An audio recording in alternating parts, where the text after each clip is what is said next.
नमस्कार साथियों। तो चलिए आज के दैनिक जागरण में क्या खास खबरें हैं उन्हें हम लोग एक एक करके देख लेते हैं। और याद रखिए दैनिक जागरण का राष्ट्रीय संस्करण है, तो इसमें आप लोगों को महत्वपूर्ण खबरें ही देखने को मिलेंगी। आप लोगों से एक गुजारिश है कि आप लोग इस क्लास को देखते हैं तो नीचे आप लोग कुछ लिखा करिएगा। 2 लाइनें मोटिवेशन के लिए लिख दिया करिएगा, जिससे कोई अगर डिमोटिवेट रहता है तो आपकी लाइनों को पढ़कर आप जो शब्द लिखते हैं उन्हें देखकर वो मोटिवेट हो। समझ रहे हैं आप लोग। आदिवासी नेता विष्णुदेव राय को छत्तीसगढ़ की कमान दी गई है। अभी आप लोगों ने देखा होगा कि छत्तीसगढ़ में आपकी विधानसभा के चुनाव हुए थे, तो उसी की बात हो रही है। और एक बार छत्तीसगढ़ को पहले आप लोग देख लीजिए। ये आप देखिए मध्य प्रदेश से अलग करके बनाया गया था ना छत्तीसगढ़। रायपुर इसकी राजधानी देखने को मिलेगी। इसकी सीमा आप देखिए मध्य प्रदेश, महाराष्ट्र, तेलंगाना, आंध्र प्रदेश, उड़ीसा, झारखंड और आपका उत्तर प्रदेश से लगती है। 1 नवंबर सन 2000 में से राज्य बनाया गया था। विधानसभा में आप देखेंगे यहाँ 90 सीटें हैं, राज्यसभा में 5 सीटें हैं, लोकसभा में 11 सीटें हैं। और इसका क्षेत्रफल आप देखेंगे 1,35,192 वर्ग किलोमीटर में आपको देखने को मिलेगा। अब देखिए आप लोगों के मन में एक सवाल और आता है कि मुख्यमंत्री की नियुक्ति आखिर कैसे होती है। तो आप लोग अगर संविधान के अनुच्छेद 164 को पढ़ेंगे तो यह प्रावधान करता है कि मुख्यमंत्री की नियुक्ति राज्यपाल करेगा। विधानसभा चुनाव में पार्टी के एक बहुमत प्राप्त नेता को राज्य के मुख्यमंत्री के रूप में नियुक्त किया जाएगा। राज्यपाल के पास नाममात्र का कार्यकारी अधिकार है, लेकिन वास्तविक अधिकार मुख्यमंत्री के पास होता है। एक व्यक्ति जो राज्य की विधानसभा का सदस्य नहीं है उसे 6 महीने के लिए मुख्यमंत्री के रूप में नियुक्त किया जा सकता है, लेकिन उस समय सीमा के भीतर यानी कि 6 महीने के भीतर उसे राज्य विधानसभा का सदस्य बनना अनिवार्य होता है। ऐसा न करने पर उसे मुख्यमंत्री का पद त्यागना पड़ेगा।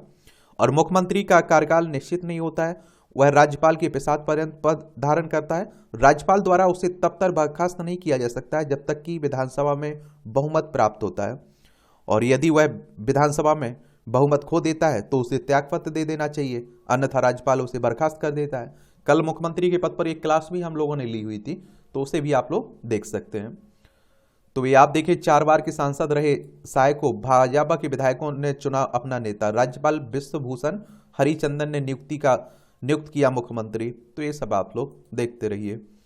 बाकी आप देख रहे हैं लंबा इनका अनुभव भी है। 4 बार सांसद हैं, 3 बार पार्टी के प्रदेश अध्यक्ष, विधायक और केंद्रीय मंत्री भी रह चुके हैं। प्रदेश अध्यक्ष बनने के बाद भी साय का जीवन सादगी भरा रहा है। संगठन और सरकार दोनों में काम करने का अनुभव भी है। संघ से भी इनका नाता रहा है। और एक बात और आपको बता दूं कि 2019 में इन्हें लोकसभा का टिकट नहीं मिला था। तो आप देखते हैं कि इनकी साफ सुथरी छवि और एक विश्वसनीय माने जाते हैं किनके, अमित शाह और आप देखिए मोदी के। जातिवार गणना में रोड़ा अटकाने की केंद्र की कोई मंशा नहीं थी। 26वीं पूर्व क्षेत्रीय परिषद की बैठक में गृह मंत्री अमित शाह ने कहा कि बिहार सरकार द्वारा कराए गए जातिवार गणना में रोड़ा अटकाने की केंद्र की कभी मंशा नहीं रही है। जब बिहार में भाजपा सत्ता में भागीदार थी उसने जातिवार गणना का समर्थन किया था। राज्यपाल ने बिल को स्वीकृति भी दी थी। एक बात और आपको बता दूं कि देखिए अभी जातिगत गणना नहीं कही आप लोग, जनगणना में नहीं कह सकते, हम लोग सर्वे कह सकते हैं। बिहार में करवाया गया ना। और देखिए देश में अगर हम लोग जनगणना की बात करें तो 1872 में पहली बार हुई थी लॉर्ड मेयो के समय में। 1881 से नियमित जनगणना शुरू हुई थी लॉर्ड रिपन के समय में। अंतिम बार जातिगत जनगणना के आंकड़े जारी हुए थे 1931 में। और जातिगत जनगणना कहने का मतलब होता है कि हर जाति की जनसंख्या मालूम चले कि इस जाति की संख्या इतनी देखने को मिल रही है। और मध्य प्रदेश और राजस्थान में भी विधानसभा चुनाव हुए थे, लेकिन अभी तक आप देखते हैं उनके सीएम की ऐलान नहीं हुआ है, तो उसी बात हो रही है। ऑनलाइन लोन लेने वालों पर कसा जाएगा शिकंजा। वेबसाइट या मोबाइल ऐप के जरिए कर्ज देने वाली एजेंसियों को नियमों के दायरे में लाने की पूर्व में कई कोशिशें की गई। इसके बावजूद अभी भी कुछ एजेंसियां बाजार में मौजूद हैं। तो नियामक एजेंसियों की आंख में धूल झोंककर वे नियम में खामियां निकालकर लोन बांट रही हैं। अब इनके विरुद्ध कार्रवाई भी की जाएगी। लोन देने वालों पर जो आप देखते हैं ना, इनमें मत फंसा करिएगा, मैं यही कहता हूं। कई लोग आप देखते हैं परेशान हो जाते हैं बाद में। जम्मू कश्मीर से अनुच्छेद 370 हटाने की वैधता पर सुप्रीम कोर्ट में आज फैसला आना है। 5 जजों की संविधान पीठ केंद्र के कदम को बताएगी सही या गलत। और ये आप सभी जानते हैं कि जम्मू कश्मीर से 370-35 से हट चुका है। जम्मू कश्मीर को 2 भागों में बांट दिया गया। लद्दाख और जम्मू कश्मीर दोनों केंद्र शासित प्रदेश हैं। तो आप देखते हैं 370 हटने के खिलाफ बहुत सारे लोग सुप्रीम कोर्ट चले गए थे। तो आप देखेंगे कि आज फैसला आएगा। कि क्या फैसला आता है ये हम लोग कल जरूर देखेंगे। ये 2019 में 5 अगस्त को हटाया गया था ना तो उसी की बात हो रही है। कांग्रेस की फितरत ही भ्रष्टाचार, अन्य विपक्षी दल चुप क्यों? ये आप देखिए, साहू के ठिकान पर 300 करोड़ से अधिक की नकदी मिली ना। राज्यसभा सदस्य हैं धीरज साहू, एक कांग्रेस के लीडर हैं, तो उन्हीं पर आप देखते हैं होम मिनिस्टर साहब हमला बोल रहे हैं।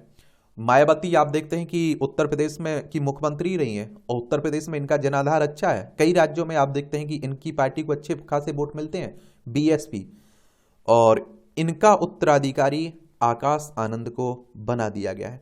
आकाश आनंद भतीजे हैं किसके? मायावती के।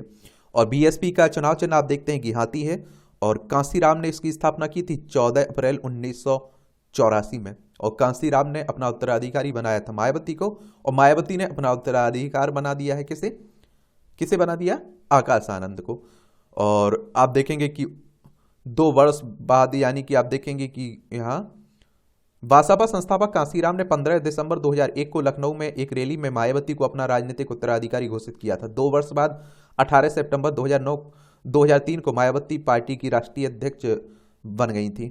ठीक है, तो उन्हीं की बात हो रही है। INDI की बैठक अब 19 को चुनाव को लेकर बनेगी रणनीति। ये सभी आप जानते हैं कि विपक्षियों का गठबंधन जो बन रहा है ना 2024 के लोकसभा चुनाव के लिए, 543 सीटें हैं लोकसभा में। ठीक है, आटे की कीमत नियंत्रित करेगी सरकार, बढ़ेगी गेहूं की खरीद केंद्रीय। आप देखिए, महंगाई को लेकर सरकार लगातार सतर्कता बरत रही है। अब गेहूं की आटे की कीमतों को नियंत्रित करने के लिए उपभोक्ता मंत्रालय ने किफायती दाम वाले भारत आटा की आपूर्ति बढ़ाने के लिए तैयारी की है। असम में NRC सूची से फर्जी नामों को हटाने की तैयारी हो रही। असम के मुख्यमंत्री हेमंत बिस्व शर्मा ने रविवार को कहा है कि सरकार राष्ट्रीय नागरिक रजिस्टर सूची में उन लोगों के नाम हटाने की योजना बना रही जिन्होंने जालसाजी करके असम में NRC सूची में नाम दर्ज कराया था। मुख्यमंत्री हेमंत सोरेन ने कहा है कि इसके लिए हमने विशेषज्ञों से बात कर दी है। और जलवायु सम्मेलन में जीवाश्म ईंधन को लेकर बंटे देश। संयुक्त राष्ट्र जलवायु वार्ता COP29 2024 में अजरबैजान के बाकू में होगी। इस बीच COP28 सम्मेलन में जीवाश्म ईंधन पर बड़ा विभाजन दिखा। COP28 के अध्यक्ष ने रविवार को जलवायु शिखर सम्मेलन के वार्ताकार से आग्रह किया कि वह सम्मेलन में एक आम सहमति बनाने के लिए प्रयास और तेज करें। ये 28वां हो रहा था दुबई में। और देखिए, संयुक्त राष्ट्र की बात करें तो यूनाइटेड नेशंस की बात हो रही। 24 अक्टूबर 1945 में इसकी स्थापना हुई। न्यूयॉर्क USA में इसका हेडक्वार्टर देखने को मिलेगा। ये भी देखेंगे आप लोग। ग्रामीण और दूरदराज के स्कूल भी बनेंगे स्मार्ट। अब सरकारी स्कूलों को स्मार्ट क्लास रूप से लैस करने की शिक्षा मंत्रालय की पहल तेज। राज्यों से मांगे प्रस्ताव। हर एक स्कूल को 3 लाख की मदद, 2 क्लासरूम बनेंगे स्मार्ट।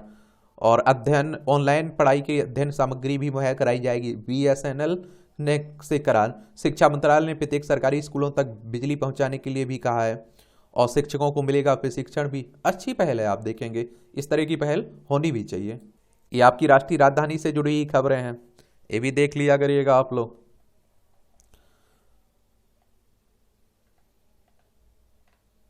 मोदी नगर साउथ तक नमो भारत ट्रेन का ट्रायल रन शुरू हुआ है। जेब नहीं, दिमाग को सशक्त बनाने की जरूरत है। उपराष्ट्रपति बोले, मुफ्त उपहार वाली राजनीति बिगाड़ देगी खर्च की प्राथमिकता है। मानवाधिकार दिवस के अवसर पर आयोजित कार्यक्रम को किया संबोधित। कुछ अंतर्राष्ट्रीय संस्थानों पर लगाया भारत के साथ अनुचित व्यवहार का आरोप भी हम देखेंगे। आतंकियों से सहानुभूति मानवाधिकार के प्रति बड़ा अन्याय है, जस्टिस मिश्रा कह रहे हैं। देखिए, राष्ट्रीय मानवाधिकार आयोग है ना, उसी के अध्यक्ष रहे हैं वो NHRC की बात अगर हम लोग कर लें तो नेशनल ह्यूमन राइट कमीशन की बात कर रहा हूं मैं। और इसकी स्थापना की अगर हम बात करें तो 12 अक्टूबर 1993 में की गई थी। नई दिल्ली में इसका हेडक्वार्टर देखने को मिल जाएगा आपको। ठीक है, तो ये जरूर याद रखा करिएगा आप लोग। अभी अरुण कुमार मिश्रा है ना अध्यक्ष। पहले अध्यक्ष कौन थे ये आप लोग बताइएगा, क्योंकि इससे क्वेश्चंस पूछ लेता है। मानवाधिकार दिवस की अगर हम लोग बात करें तो 10 दिसंबर को मानवाधिकार दिवस मनाया जाता है ना हर साल, तो उसी की बात हो रही है।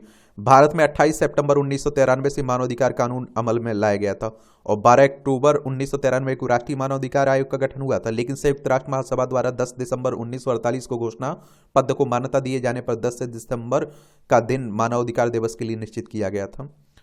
चलिए, ये भी याद रखिएगा। और इसका विषय एक तरह से सभी के लिए स्वतंत्रता, समानता और न्याय है इस बार का। इस तरह के दिवसों से भी कई बार क्वेश्चंस पूछ लेता है। दुष्यंत दवे के खुले पत्र पर BCI ने CJI को लिखा खत। बीसीसीआई अध्यक्ष मनन कुमार मिश्रा ने लिखा, यह दबाव बनाने का प्रयास है। बार काउंसिल ऑफ इंडिया के अध्यक्ष मनन कुमार मिश्रा ने भारत के मुख्य न्यायाधीश डीवाई चंद्रचूड़ को पत्र लिखा है। उन्होंने सुप्रीम कोर्ट के समक्ष लंबित संवेदनशील मामलों को सूचीबद्ध करने को लेकर एक वरिष्ठ वकील द्वारा सीजीआई को हाल में लिखे गए खुले पत्र के बारे में चिंता जताई। उन्होंने कहा है कि यह अनुचित प्रभाव पैदा करने और अनुकूल फैसला हासिल करने का एक प्रयास है।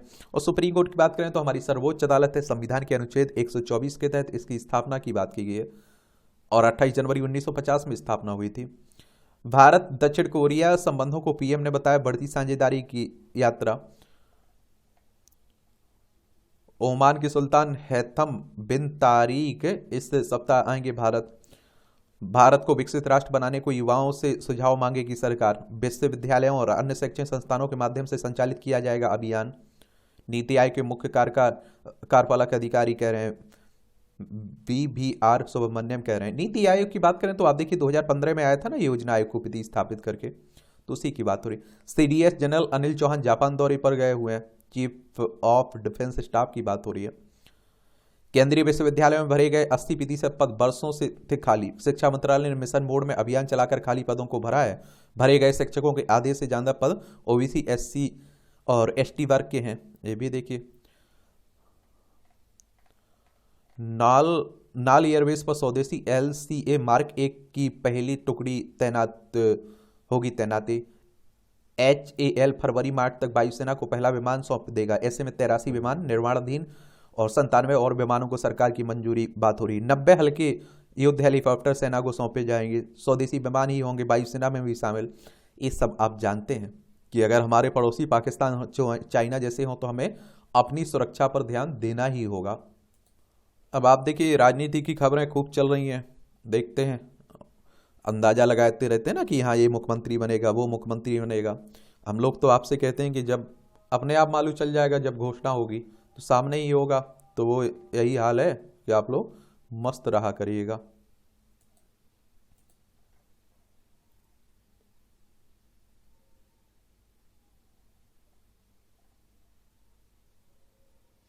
त्रिपुरा पर्यटन का ब्रांड एम्बेसडर बनेंगे गांगुली। भारतीय क्रिकेट टीम के पूर्व कप्तान हैं सौरव गांगुली, उन्हीं की बात हो रही है।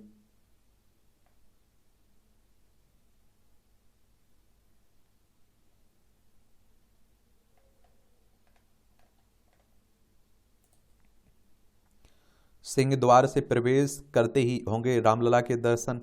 ये भव्य मंदिर बन रहा है अयोध्या में, आप सभी जानते हैं, तो वहीं की बात हो रही है।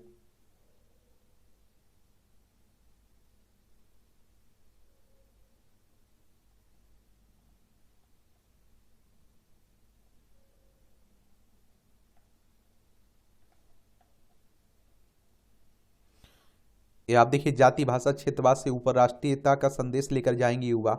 विद्यार्थी परिषद का राष्ट्रीय अधिवेशन हुआ ना, स्थापना के 75वें वर्ष पर राष्ट्रीय राजधानी में आयोजित विद्यार्थी परिषद का अधिवेशन हुआ संपन्न। देश भर से जुटे 10,000 से अधिक युवाओं में भारतीय मूल आधारित विकास को लेकर ललक ये देखने को मिल रही है। ये आप देखिए नतीजों के निहितार्थ। 5 राज्यों में विधानसभा चुनाव के नतीजों में मतदाताओं ने राजनीतिक दलों को एक खास संदेश दिया है। मतदाताओं को जन कल्याणकारी योजनाएं तो चाहिए, लेकिन विकास की कीमत पर नहीं। जिन राज्य सरकारों ने 5 वर्ष लगातार विकास की योजनाओं पर प्रभावी तरीके से काम नहीं किया, चुनावी बेला में मुफ्त सौगात की बौछार कर दी, मतदाताओं ने ऐसी सरकार को सत्ता से हटा दिया है। तो उसी की जातीय जनगणना पर दाव पर भी पिटी कांग्रेस। आप देखते हैं काफी मुद्दा उठाया था ना राहुल गांधी ने जातिगत जनगणना करवाने का, फिर भी नहीं मिला। तो ये सब आप बातें हो रही हैं, ये सब आप देख सकते हैं। ये सरकार जो भी देखेंगे आप लोग।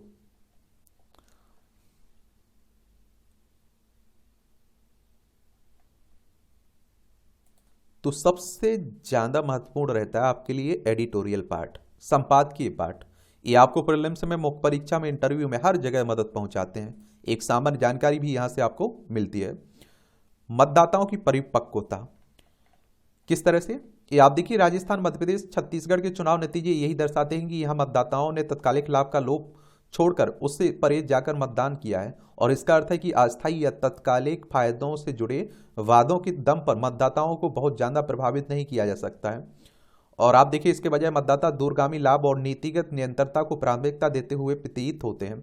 उनका जोर इस बात इस पर होता है कि सरकारी नीतियों से उनके दीर्घकालिक जीवन में क्या परिवर्तन आएंगे। इनमें इनमें आर्थिक स्थायित्व, बुनियादी ढांचा विकास, स्वास्थ्य सेवाएं और रोजगार के अवसर जैसे पहलू शामिल हैं। स्पष्ट है कि मतदाता के मन में नजदीकी फायदे से ज्यादा दूरगामी लाभ का महत्व बढ़ रहा है और मतदाताओं के मन में भी इस थाय को कुछ विशेष रुझानों से भली भांति समझा जा सकता है।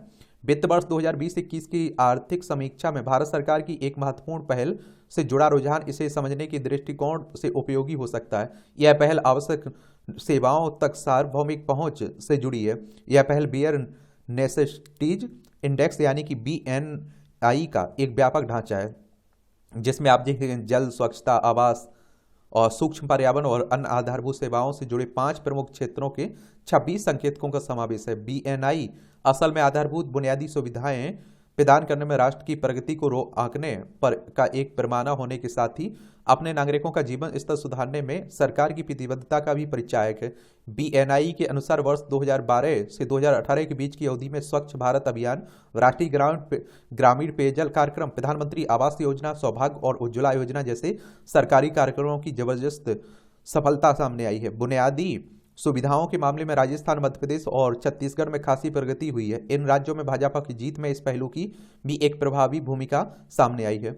स्पष्ट है कि जब कोई राजनीतिक दल विकास गतिविधियों के माध्यम से विशेष रूप से वंचित वर्ग के उत्थान को प्राथमिकता देता है तो बदले में उसे राजनीतिक समर्थन भी मिलता है। महिलाओं के मतदान संबंधी रुझान में जमीनी स्तर पर परिवर्तन की झलक मिलती है। भाजपा ने वंचित वर्गों को चिन्हित कर ऐसी योजनाएं बनाई जिनसे उनका भला हुआ और इसने मतदाताओं की धारणा को बहुत प्रभावित किया हो। आम लोगों के जीवन में आए व्यापक बदलाव ने भाजपा के लिए एक बड़ा समर्थक वर्ग तैयार किया। विकास गतिविधियों के अतिरिक्त महिला मतदाताओं के साथ भाजपा का रणनीतिक संपर्क अभियान भी उनकी चुनावी सफलता में प्रभावी रहा है। मध्य प्रदेश में महिला मतदाताओं का मतदान 2013 के 70.1% से बढ़कर 2023 में 76% के स्तर तक पहुंच गई है। एग्जिट पोल में भी यह देखने में आया कि 50% महिलाओं ने भाजपा का समर्थन किया। पार्टी ने नई महिला मतदाताओं को साथ कर युवा महिलाओं के सम्मेलन कराकर और पेशेवर महिलाओं से संपर्क साधकर व्यापक संवाद की पहल की और जिसने आप देखिए उसे राजनीतिक रूप से लाभ पहुंचाया और इस प्रकार ये नतीजे राजनीतिक, रणनीतिक और प्रचार अभियान में आ रहे हैं, बदलाव को भी जाहिर करते हैं। यह रुझान मतदाताओं की परिपक्वता को भी दर्शाता है। यह परिपक्वता केवल समय की कसौटी का परिणाम नहीं है, बल्कि मतदाताओं की राजनीतिक पसंद को आप देखते हैं कि लेकर उनकी जागरूकता और विशेषज्ञता का भी प्रतीक है। मतदाताओं के मन पर सामूहिक आकांक्षाओं और समावेशी एवं शाश्वत विकास की छाप दिखाई पड़ती है। मतदाताओं की यह परिपक्वता नेताओं से जवाबदेही और पारदर्शिता की बढ़ती अपेक्षाओं में भी प्रकट होती है। आज भारतीय मतदाता अतीत की राजनीतिक भाषणबाजी वाले दौर से निकलकर अपने जनप्रतिनिधियों को उनकी गतिविधियों एवं वादों को लेकर कसौटी पर कसते हैं। शासन के प्रत्येक स्तर पर पारदर्शिता की मांग बढ़ी है। जागरूक मतदाता सवाल पूछने से लेकर आलोचना करने से नहीं हिचकते हैं। यह लोकतांत्रिक भागीदारी में सशक्तिकरण को दर्शाता है और इससे देश में लोकतांत्रिक मूल और प्रखर हो रहे हैं। निरंतर बढ़ती यह परिपक्वता न केवल मौजूद राजनीतिक विमर्श को आकार दे रही है, बल्कि एक जागरूक और अधिक लोकतांत्रिक भविष्य के आधार भी तैयार कर रही है। ऐसे परिदृश्य में जब मतदाता तत्कालिक लाभ के बजाय दूरगामी योजनाओं को महत्व देते हों तब सरकारों को शासन के लिए स्वाभाविक रूप से अपना रवैया बदलना पड़ता है और इससे ऐसी नीतियों के लिए गुंजाइश बनती है जिससे मूल में तत्कालिक लाभ न होकर सतत विकास एवं निरंतर प्रगति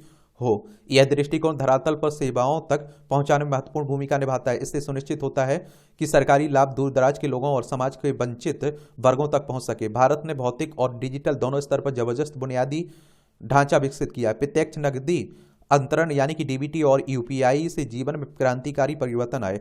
इन्होंने लाभार्थियों को सीधे लाभ पहुंचाने से लेकर डिजिटल लेन देन को सुगम बनाया और इससे समग्र विकास के लिए उचित परिवेश बना दिया है। चूंकि मतदाता सतत विकास और दीर्घकालिक विजन को प्राथमिकता देना जारी रखते दिख रहे हैं तो संभव है कि सरकारों और राजनीतिक दलों को इस अपेक्षाओं के अनुरूप अपनी नीतियों को इस प्रकार आकार देना होगा कि जो व्यापक कल्याण और सतत विकास को पोषित करे। यह रूपरेखा केवल तत्कालिक आवश्यकताओं की पूर्ति पर केंद्रित नहीं, बल्कि यह भविष्य की संकल्पना से जुड़ी है। ऐसा भविष्य जिसमें देश के सभी वर्गों की समावेश वृद्धि हो। इसके लिए राजनीतिक दलों के लोक लुभावनवाद के बजाय दीर्घकालिक विकास की योजनाओं पर ध्यान केंद्रित करना होगा। देवराय प्रधानमंत्री की आर्थिक सलाहकार परिषद के प्रमुख और सिन्हा परिषद में ओएसडी अनुसंधान है, इनके द्वारा आर्टिकल लिखा गया है। इन दोनों को आप लोग स्क्रीन पर भी देख रहे होंगे। आदत बनती ऑनलाइन खरीदारी की। ये आप देखते हैं कि इस समय भारत का ई कॉमर्स बाजार सबसे तेज गति से बढ़ रहा है। कोई 2-2.5 दशक पहले जो ई कॉमर्स उच्च वर्ग तक सीमित था, आज उससे आम आदमी भी लाभान्वित हो रहा है।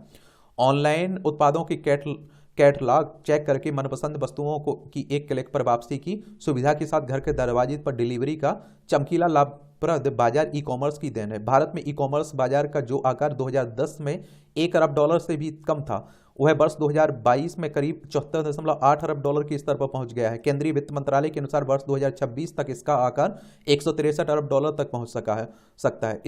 इसके कारण दुनिया की दिग्गज ई कॉमर्स कंपनियों के कदम भारत की ओर बढ़ रहे हैं और इसमें कोई दो मत नहीं है कि कोरोना काल में लॉकडाउन के दौरान जोर पकड़ने वाली ऑनलाइन खरीदारी अब देश के कोने कोने में करोड़ों उपभोक्ताओं की आदत और व्यवहार का अभिन्न अंग बन गई। और देश में स्मार्टफोन की बढ़ती पहुंच और डाटा की कम कीमतें, ऑनलाइन बुनियादी ढांचा में तेज वृद्धि, लोगों की बढ़ती क्रय शक्ति, डिजिटल भुगतान में की बढ़ती सुविधा, डिजिटल इंडिया, स्टार्टअप इंडिया और इनोवेशन फंड जैसे कार्यक्रमों से ई कॉमर्स तेजी से बढ़ रहा है। Internet and mobile association of India की रिपोर्ट के अनुसार भारत में एक्टिव इंटरनेट उपयोगकर्ताओं की संख्या वर्ष 2022 में करीब 75.9 करोड़ थी। यह संख्या वर्ष 2025 तक करीब 90 करोड़ होने का अनुमान है। 2022 में भारत में 20 करोड़ से अधिक लोगों ने ऑनलाइन कुछ ना कुछ खरीदा है। वस्तुतः ई कॉमर्स ने भारत में व्यापार और उपभोग का मिजाज बदल दिया है। मझोले एवं छोटे शहरों के उपभोक्ताओं में भी गुणवत्तापूर्ण जिंदगी जीने की महत्वाकांक्षा पैदा हुई है। इसके कारण बड़े शहरों की तुलना में उन शहरों में ई कॉमर्स का आकार अधिक बड़ा है। ई कॉमर्स से होने वाले कुल कारोबार में बड़े शहरों की हिस्सेदारी वित्त वर्ष 2022-23 में 44.3% रही। मझोले शहरों में आप देखिए यह 37.1%, तो छोटे शहरों में 18.6% की है। किराना बाजार को छोड़कर दिया जाए तो अन्य प्रकार की वस्तुओं की करीब 25% बिक्री अब ई कॉमर्स प्लेटफॉर्म से होने लगी है। जिस तरह देश में घरेलू स्तर पर ई कॉमर्स तेजी से बढ़ रहा है, उसी तरह भारत का ई कॉमर्स निर्यात भी तेजी से बढ़ रहा है। विदेश व्यापार महानिदेशालय के मुताबिक अगले 6 से 7 साल में भारत का ई कॉमर्स निर्यात बढ़कर 200 अरब डॉलर तक पहुंच सकता है, जो अभी करीब महज 1.2 अरब डॉलर है। और डीजीएफटी छोटे उद्यमियों और स्वरोजगार करने वाले युवाओं को ई कॉमर्स निर्यात में मदद करता है। डाकघरों में ई कॉमर्स निर्यात के लिए पार्सल विंडो अलग से बनाई गई। डाकघर में ही उन्हें कस्टम क्लियरेंस मिल जाता है। भारत में ई कॉमर्स सेक्टर में प्रत्यक्ष विदेशी निवेश भी तेजी से बढ़ रहा है। पिछले 5 साल में ऑनलाइन खुदरा क्षेत्र में ई कॉमर्स में करीब 23 अरब डॉलर का निवेश हुआ है। और आप देखते हैं कि ई कॉमर्स में विदेशी निवेशकों की भागीदारी बढ़ाने के लिए भारत सरकार ने ई कॉमर्स में विदेशी निवेश की सीमा को 100% की अनुमति दी है। ई कॉमर्स वित्त पोषण, प्रौद्योगिकी और प्रशिक्षण के साधन प्रदान करके भारत में सूक्ष्म, लघु एवं मध्यम उद्योग को सीधे लाभान्वित कर रहा है। अन्य उद्योगों पर भी इसका अनुकूल प्रभाव पड़ रहा है। और आप देखेंगे कि हालांकि देश में ई कॉमर्स के समक्ष कई चुनौतियां भी दिखाई दे रही हैं। ऐसे में अब यह जरूरी है कि सरकार करोड़ों ई कॉमर्स उपभोक्ताओं और ई कॉमर्स कंपनियों और देश के उद्योग कारोबार के बीच समन्वय स्थापित करने के मद्देनजर नई ई कॉमर्स नीति तैयार करने के लिए शीघ्रतापूर्वक आगे बढ़ें। और नई ई कॉमर्स नीति तैयार करते समय सरकार को इस बात का ध्यान रखना चाहिए कि ई कॉमर्स से देश की विकास आकांक्षाएं पूरी हो तथा बाजार की विफलता एवं विसंगति से बचा रहे। इसके तहत ई कॉमर्स बाजार में उपभोक्ताओं के हितों और उत्पादों की गुणवत्ता संबंधी शिकायतों को संतोषजनक समाधान के लिए भी प्रभावी पहल सुनिश्चित की जानी चाहिए। और मजबूत कानूनी ढांचा और उपभोक्ता संरक्षण उपायों को ध्यान में रखा जाना चाहिए। नई ई कॉमर्स नीति के तहत ऐसी बहुराष्ट्रीय ई कॉमर्स कंपनियों का पर उपयुक्त नियंत्रण करना चाहिए जिन्होंने भारत को अपने उत्पादों का डंपिंग ग्राउंड बना दिया है। इसे ऑनलाइन शॉपिंग से जुड़ी कंपनियों के बाजार और कारोबार संबंधी रणनीति भी शामिल की जानी चाहिए। देश के छोटे उद्योग कारोबार को ई कॉमर्स से जोड़ने के लिए विशेष सुविधाएं भी सुनिश्चित की जानी चाहिए। ई कॉमर्स की पूरी क्षमताओं का लाभ लेने के लिए प्रत्यक्ष विदेशी निवेश से संबंधित कानून और वेंचर फंडिंग से संबंधित कराधान कानून में सुधार पर भी ध्यान देना चाहिए।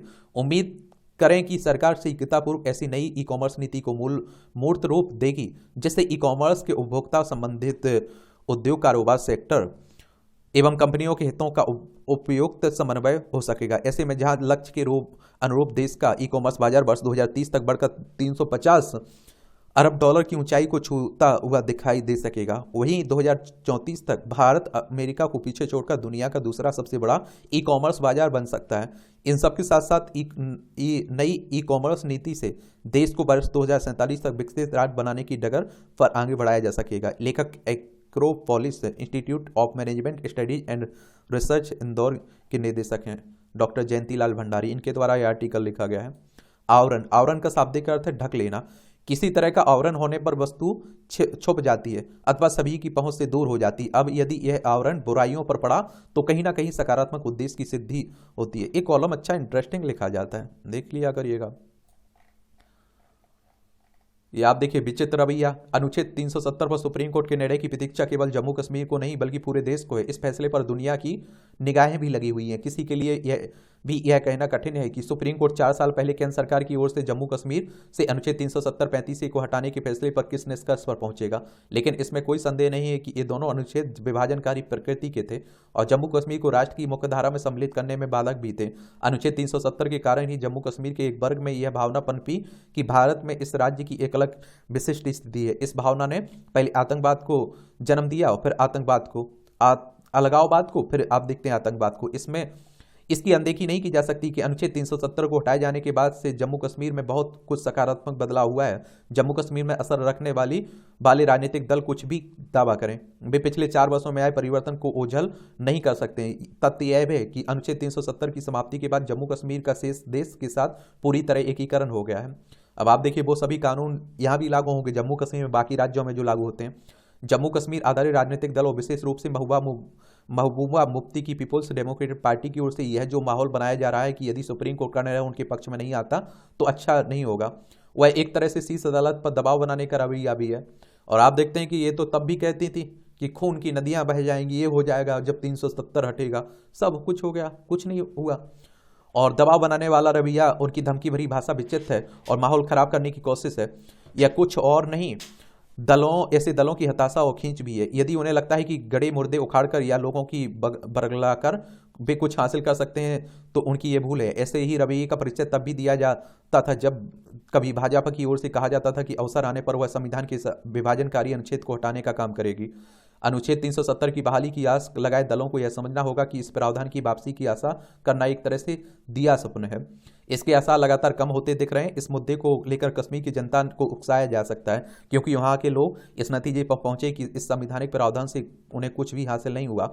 अनुच्छेद 370 का अपने संकीर्ण राजनीतिक हितों के लिए ही अधिक इस्तेमाल किया गया है। जो लोग भी यह समझने की कोशिश कर रहे हैं कि यही अनुच्छेद जम्मू कश्मीर को देश से जोड़ने की एक महत्वपूर्ण कड़ी था, वे इसकी जानबूझकर अनदेखी कर रहे हैं कि यह एक अस्थायी प्रावधान था। अस्थायी प्रावधान को स्थायी बनाए रखा जाए, इसका कहीं कोई उचित नहीं है।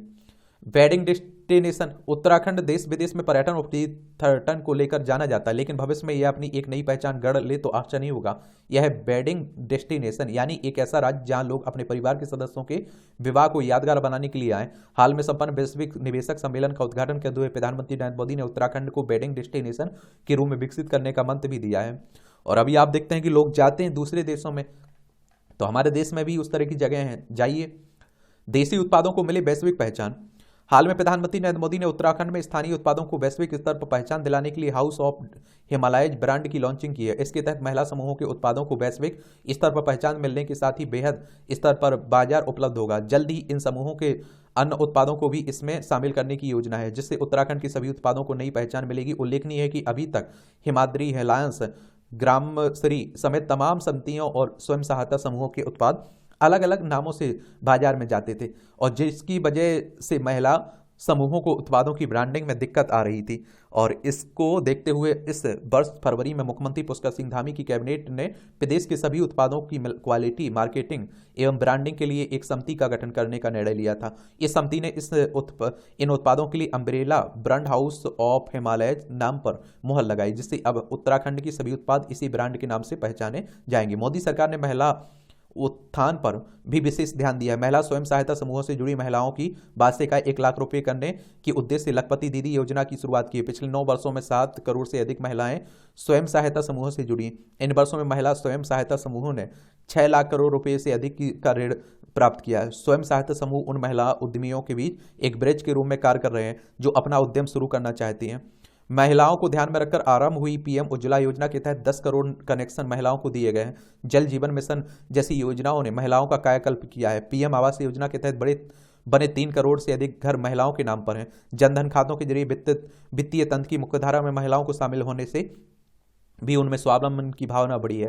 केंद्र और राज्य सरकार द्वारा महिलाओं को आर्थिक और सामाजिक रूप से सशक्त बनाने के लिए उनके हित में लिए गए निर्णय की सराहना की जानी चाहिए और इससे उत्तराखंड की 65,000 से अधिक महिला स्वयं सहायता समूह से जुड़ी 5.25 लाख महिलाओं के सामने अब उनके द्वारा तैयार उत्पादों की पहचान का संकट नहीं रहेगा। उत्पादों को ब्रांड नाम हाउस ऑफ हिमालय मिलने से उन्हें न केवल राष्ट्रीय बल्कि अंतर्राष्ट्रीय स्तर पर बाजार मिल सकेगा। साथ ही उत्पाद निर्माताओं की कमाई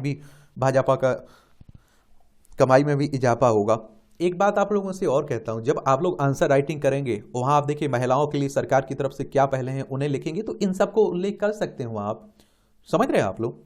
तो एक ध्यान दिया करिएगा, ये टिप्पणियां रहती हैं देखिए, ठीक है। ये पश्चिम को अखरती भारत की तरक्की। दुबई में जलवायु परिवर्तन को पर वैश्विक सम्मेलन जारी, जिसमें इस विषय पर चिंता जताई जा रही कि पिछले लगभग एक दशक से भारतीय अर्थव्यवस्था तेजी से बढ़ रही है। अनेक पश्चिमी देश भारत को कार्बन उत्सर्जन कम करने की मांग कर रहे हैं। यह देश पर्यावरण को नुकसान पहुंचाने का आरोप भारत पर भी लगाते हैं, जबकि सच्चाई है कि भारत की आर्थिक प्रगति की तीव्र गति से अधिकांश पश्चिमी देश आज स्वयं को असुरक्षित समझने लगे हैं, जो उनकी चिंता का एक बड़ा कारण भी माना जा रहा है। ब्याज दरों में कटौती के बाद सोचे आरबीआई यानी कि रिजर्व बैंक ऑफ इंडिया की बात हो रही है। बैंकों का बैंक भी कहते हैं ना, हमारी केंद्रीय बैंक है राष्ट्रीय बैंक। 1 अप्रैल 1935 में इसकी स्थापना हुई थी। मुंबई में हेडक्वार्टर देखने को मिलेगी। ठंडक की मार, कंबल की गुहार, खरी खरी तंज कसा जाता है। संभावना का गणित और निःशब्द कांग्रेस, ये उत्तर प्रदेश में देख सकते हैं। भारत के प्रति बढ़ती दिलचस्पी। विधानसभा चुनाव की चर्चा अंतर्राष्ट्रीय मीडिया जगत में प्रमुखता से हुई है, जो यह दर्शाता है कि भारतीय लोकतंत्र का आकर्षण पूरी दुनिया में बढ़ रहा है। 3% तक महंगे होंगे टाटा के वाणिज्यिक वाहन। 2024 में सस्ता आईपैड पेश कर सकती है एप्पल। अप्रैल अक्टूबर में कोयला आयात 4% घटा। 2023 तक 42 करोड़ होगी हवाई यात्रियों की संख्या। अप्रैल नवंबर के दौरान बिजली खपत में 9% की बढ़ोतरी। ट्रकों के केबिनों में अक्टूबर 2025 से एसी लगाना अनिवार्य हो जाएगा ट्रक चालकों की सुविधा के लिए। शेयर बाजारों में आगे भी तेजी बनी रहने की संभावना जताई जा रही है।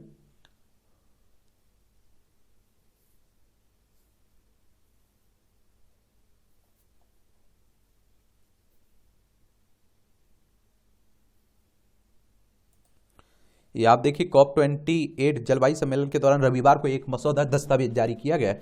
इसमें जलवायु परिवर्तन से निपटने के अनुकूल प्रयासों और सामूहिक प्रगति पर नजर रखने के लिए देशों का मार्गदर्शन किया गया है। वैश्विक अनुकूलन लक्ष्यों पर जारी यह मसौदा निर्धारित करेगा कि गरीब देश सूखे, गर्मी और तूफान जैसे जलवायु परिवर्तन से प्रेरित मौसम की चरम स्थितियों के लिए खुद को कैसे तैयार करें। हालांकि मसौदा प्रस्ताव अनुकूलन के लिए आवश्यक धन और देशों को मिल रहे धन के बीच अंतर पर चिंता को व्यक्त करता है, लेकिन यह नहीं बताता कि जलवायु परिवर्तन के अनुकूल देशों को कितनी नकदी की आवश्यकता। मसौदा में एक विकल्प 2025 तक जलवायु परिवर्तन के प्रति प्रत्येक देश की संवेदनशीलता की आकलन करने और 2027 तक चरम मौसम की घटनाओं के लिए प्रारंभिक चेतावनी प्रणाली स्थापित करने का प्रस्ताव है। दूसरा विकल्प देशों के लिए राष्ट्रीय अनुकूलन योजनाओं के साथ आना और उन्हें 2030 तक लागू करना भी शामिल है।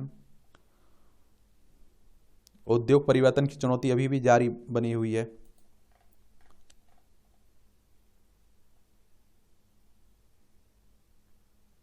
इजराइल और आप देखते हैं गाजा में जो चल रहा है,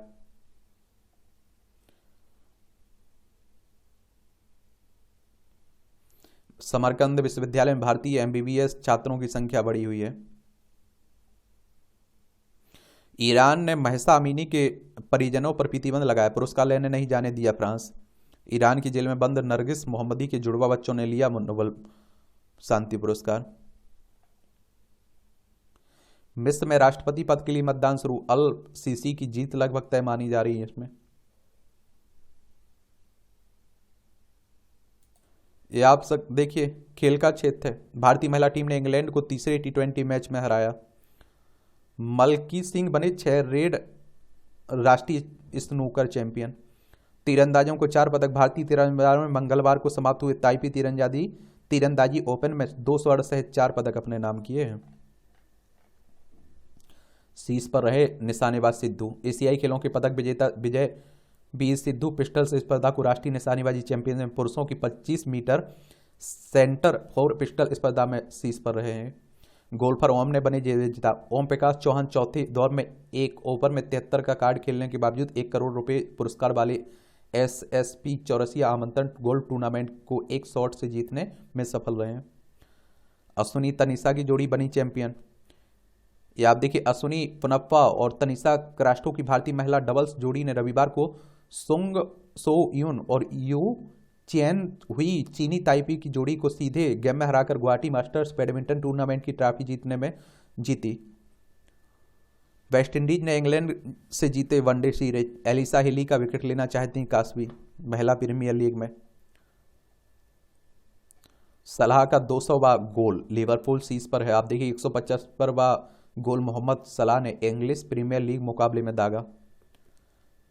भारतीय महिला जूनियर हॉकी टीम 9वें स्थान पर ही है। इसमें भारतीय प्रशंसकों जैसे दीवानगी कहीं नहीं है। स्टोमैन कह रहे हैं WWE के पूर्व हैवीवेट चैंपियन ने कहा भविष्य में भारतीय पहलवानों से काफी आशाएं हैं। ये भी आप देख सकते हैं।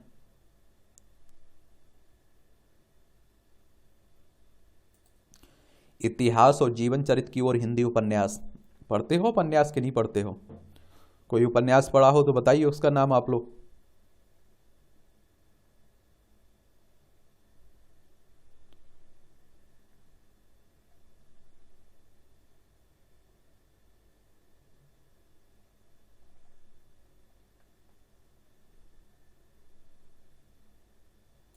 यहाँ आप लोगों को जनरल नॉलेज की जानकारी मिल जाती, परीक्षा के पॉइंट भी से भी पॉइंट मिल जाते हैं। 2 बार नोबेल पाने वाली पहली शख्सियत बनी मैरी क्यूरी। 1911 में आज ही के दिन फ्रांसीसी भौतिक शास्त्री मैरी क्यूरी 2 बार नोबेल पुरस्कार पाने वाली पहली शख्सियत बनी। पुरस्कार उन्हें रेडियम क्लोराइड से रेडियम को अलग करने के लिए मिला था। 1903 में उन्हें रेडियम और पोलिनियम की खोज में योगदान के लिए पहला नोबेल मिला था। पहली बार अमेरिका में किया गया डेंटल एनेस्थेटिक का इस्तेमाल। 1844 में आज ही के दिन पहली बार अमेरिका में डॉक्टर जॉन एम रिक्स ने डॉक्टर हॉरिस वेल्स के दांत निकालने के लिए डेंटल एनेस्थेटिक के रूप में नाइट्रस ऑक्साइड का उपयोग किया था। एक प्रदर्शन में चोट लगने पर भी दर्द होने की वजह से वेल्स को इसके एनेस्थेटिक गुणों का पता चला था। इसमें 5 बार विश्व शतरंज चैंपियन के जीत चुके हैं विश्वनाथ आनंद। शतरंज के खिलाड़ी विश्वनाथ आनंद का जन्म आज ही के दिन वर्ष 1968 के तत्कालीन मद्रास अब चेन्नई में हुआ था। 6 साल की उम्र में अपनी मां के साथ शतरंज खेलना शुरू किया। 14 वर्ष की उम्र में राष्ट्रीय सब जूनियर चैंपियनशिप जीती। 1987 में उन्होंने वर्ल्ड जूनियर शतरंज चैंपियनशिप जीती। 18 साल की उम्र में भारत के पहले ग्रैंड मास्टर बने। 1991-92 के लिए राजीव गांधी खेल रत्न पुरस्कार दिया और आनंद ने करियर में 5 बार विश्व शतरंज चैंपियन जीती और सन 2000 के लिए आनंद को पद्म भूषण से भी सम्मानित किया गया था। हवा से कार्बन डाइऑक्साइड सोखकर बनाया जा सकेगा पेंट। कार्बन स्थित HBTU में विकसित करने से पर्यावरण संरक्षण को मिलेगा संबल। 2 किलो कार्बन डाइऑक्साइड का उपयोग की बात भी हो रही है। अच्छी बात है। जब वेनिस में ग्रैंड कैनाल का पानी भरा। इटली के वेनिस शहर में प्रसिद्ध ग्रैंड कैनाल के पानी का रंग उस समय हरा हो गया जब पर्यावरण कार्यकर्ताओं ने इसके फ्लोरोसिन डाई डाल दिया। एक्सटेंशन रेबिलियन समूह के इन कार्यकर्ताओं ने यह कदम संयुक्त अरब अमीरात UAE के दुबई में चल रहे COP28 संयुक्त राष्ट्र जलवायु परिवर्तन सम्मेलन में प्रभावी प्रगति की कमी के विरोध में उठाया। कैनाल पर बने रियाल्टो ब्रिज से लटकता हुआ एक बैनर भी प्रदर्शित किया गया जिस पर लिखा है COP28। जबकि सरकारें बातचीत कर रही हैं, हम एक धागे से लटके हुए हैं। एक्सटेंशन रेबिलियन ने दावा किया कि फ्लोरेसिन डाई हानिकारक नहीं है, कुछ ही घंटों में पानी पहले जैसा हो जाएगा। 10 घंटे के सीमित समय में भोजन करना स्वास्थ्य के लिए फायदेमंद है, अनुसंधान कह रहा है। शरीर के बाहर भी विकसित हो सकेंगे भ्रूण। कृत्रिम गर्भाशय में भेड़ के भ्रूण को विकसित करने का प्रयोग सफल रहा है और शारीरिक रूप से अक्षम या समलैंगिक जोड़े को मिल सकता है अतिरिक्त विकल्प। एक पुरुष या समलैंगिक को भी मिल सकेगा उसका जैविक बच्चा। अच्छी बात है। देखिए 88 चम्मच के साथ संतुलन बना कर तोड़ा रिकॉर्ड। ये तेहरान की घटना है। चलिए छोड़िए, ये आप देखें मूवियों से जुड़ी खबरें हैं, पढ़ सकते हैं आप लोग। और इस तरह से आप देखेंगे कि आज के न्यूज़पेपर की कहानी खत्म होती है। आप लोग पढ़ते रहिए, एंजॉय करते रहिए। आपका कोई सवाल हो मेरे लिए, सुझाव तो जरूर बताया करिएगा, ठीक है। मेहनत करिए, ईमानदारी से पूरी मेहनत करिए और पढ़िए भी अच्छे से। मेरी तरफ से शुभकामनाएं हैं आप लोगों को।